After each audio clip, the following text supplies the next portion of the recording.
Hi folks, today I have exciting news for you because I have the first leaked image of a lens that nobody ever dared to make before, so this will be a world's first. We are getting soon a Sony 50-150 2.0 constant aperture full frame lens, so this is quite exciting. And today I will share some specs of this lens and obviously also the first leaked image. And this leaked image is something that I show you on this channel as first, so nobody ever rumored anything about this lens and they don't have the image, so this will be a world's first leak. And I will also post this image on sonyalpha if you follow the blog. And before I show you the image and I tell you the specs of the lens, a quick reminder: first of all, like this video to help you on the YouTube algorithm. This is a small channel, helps me a lot if you just take the effort to like it, if you really appreciate the work I'm doing. And obviously also subscribe and hit the notification button to not miss out the upcoming rumors. So folks, soon Sony will have an announcement for this special lens.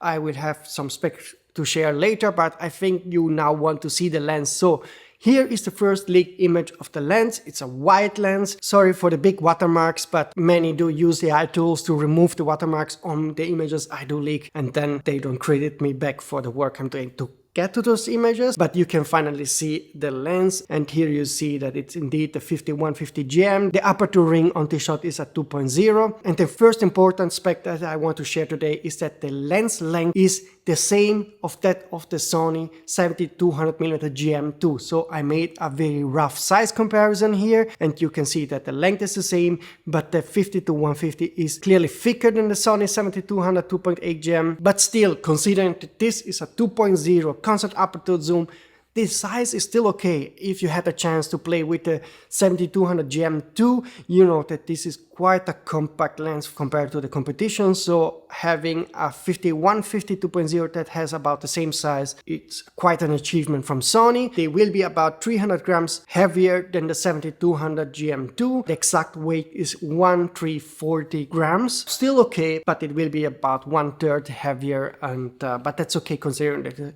has a constant 2.0 aperture zoom, so this means also a lot more glass. And yeah, that's the trade-off if you are going to choose for this lens. The second trade-off has to do with the price, because this is going to be considerably more expensive than the 70-200 GM2, which is priced at $2,300 at this moment. The new lens will be nearly double in terms of price, around $4,000. I have the pricing in euro, which is about 4,400 euro. In dollars, usually it's about $4,000 or 3,900. But keep in mind that there's also the whole tariff game discussion. I don't know if this will have an influence on the final US pricing, because this lens is likely to be made and manufactured in Japan. And at the moment, we have a 10% tariff in the USA. So maybe the US dollar will be more at the end than usual. But that's really something I don't know as of yet. And other things that I can tell you is that the lens will start to ship out beginning of June, if everything works fine, if there is no delay because of the tariffs and problems at the ports, because I already heard about other cameras and lenses that are a bit stuck on the port because there is now a lot of bureaucracy to be done to calculate the tariffs and so forth. So at least for the US people, there's a lot of uncertainties. For European market and all the rest of the world, start at beginning of June, you will be able to get this lens in your hand. The announcement, I still didn't get a final confirmation on the date, but the announcement could happen next week on April 23. That's the idea I got, but please don't hold me accountable as of yet. I need a final confirmation. There's still some room for mistake here, maybe it's a week later or whatever, so keep it in mind. But should be April 23. I will give you a confirmation soon. By the way, if you have more info about this announcement, but also about any other camera manufacturer or lens announcement, you can always contact me using this email address here, the contact form, which is anonymous, and also through Signal and Telegram. So we never had a lens like this before. We have something similar like the Tamron 35-150 2.0 2.8. There's also a Samyang version copy of this that is 35-150 2.0 2.8. So they are coming close to this lens. They're also way more affordable, but they're not concept aperture 2.0. And the concept aperture certainly helps for two reasons. First of all, for filmmakers out there that want to have certainty that the aperture stays the same, that's very handy. The second thing, obviously, bokeh is much more pronounced at 2.0. If you shoot 150 2.0 instead of 150 2.8, that's quite a difference. So for portrait shooters, commercial, I think this lens will be excellent. And for them, paying more to get a lens like this probably makes more sense. Also keep in mind that the image quality of the 5150 2.0 will be stunning. That's according to my sources. This is a stunning lens in terms of image quality performance, autofocus performance, also top notch. So you're really getting the best of the best, but you have to pay for it. That's all the info I can share regarding this lens as of now, but my sources are on it and they will share more details before the announcement, maybe even some more images to get more an idea of the size of the lens when it's mounted, for example, on a Sony camera. That's nice to see. And hopefully also after this video, other sources will contact me back and share some more details about the next Sony announcement. And now, that's all we should get from Sony on April 23 if the announcement date gets confirmed. I didn't get any additional info about other lenses and cameras. I have some info about the next cameras and lenses from Sony, but I don't know when they will be announced. I told you that Sony a7 IV is ready, so Sony could announce it every day, but they delayed the announcement for a couple of reasons. First of all, the Sony a1 II is still not in stock. They're lagging behind with the production. If, for example, you pre-order Sony a1 II now, you will only get it in June, probably even July. So they're still lagging behind with the production of that camera, so why announce another camera and then make it even more difficult? So that's one problem. Then there is also the tariff problem that I know in general is influencing the roadmap of all manufacturers. They are trying to understand what the final tariffs will be to really put a price tag on cameras and lenses. And there are some indications that these things are really getting ugly.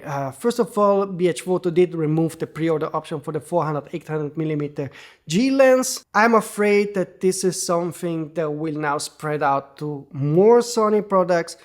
Also because I have confirmation for other manufacturers like Fujifilm that they will soon remove the pre-order option on GFX 100R Ref, also on the X100VI and the XM5. And then two more small info. First of all, the Fujifilm half-frame camera that I leaked last week. The name of the camera will be Fujifilm X Half. Soon I will have some more additional specs and info about when exactly it will be announced very soon after the Sony announcement, but it will come very soon. And then also share some additional specs about this camera.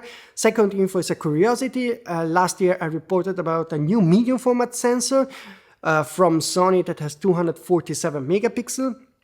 So quite exciting. And Sony listed this sensor as made for industrial use.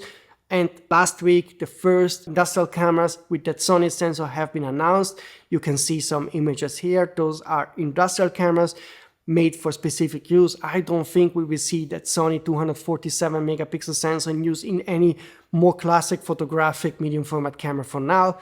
But it surely shows that Sony is leading the game when it comes to making the best sensor in the world for imaging. Maybe down the road we are getting a version of this sensor also for more photo-oriented cameras that could be used by future Phase 1 Hasselblad cameras, and maybe even a future Sony medium format camera. I'm a big fan of the idea of a Sony fixed lens medium format camera. That would be nice with the original large sensor size, not the small cropped medium format sensor from the Fuji GFX or Hasselblad X2 series, but something bigger. That would be nice. Okay folks, that's about it. That's all the info I wanted to share today. I have more info coming about the next L-mount Cine camera announcement that is happening on May 13. Obviously also the Fuji X-Half camera. I will have some more additional details. Stay tuned on sonyfilms.com and on this channel on April 23, where we are likely to get this 150 2.0 GM lens. And I hope that in the next days I finally get some more info about the Sony camera, Canon camera and Nikon camera announcement for May, June. So late May and June we will have a next wave of announcement, which is pretty exciting. Again, a reminder that first of all, you can contact me here if you have some rumors to share about any manufacturer. So I would appreciate if you find something on the web or you hear something from someone, if you can share it and all that information, then I will use the double and triple check with other sources. So thanks for that. And obviously, again, like this video if you like what I'm doing and you want to push me forward with the channel, then I appreciate it. Obviously, subscribe to not miss any of the upcoming rumors, and I see you soon.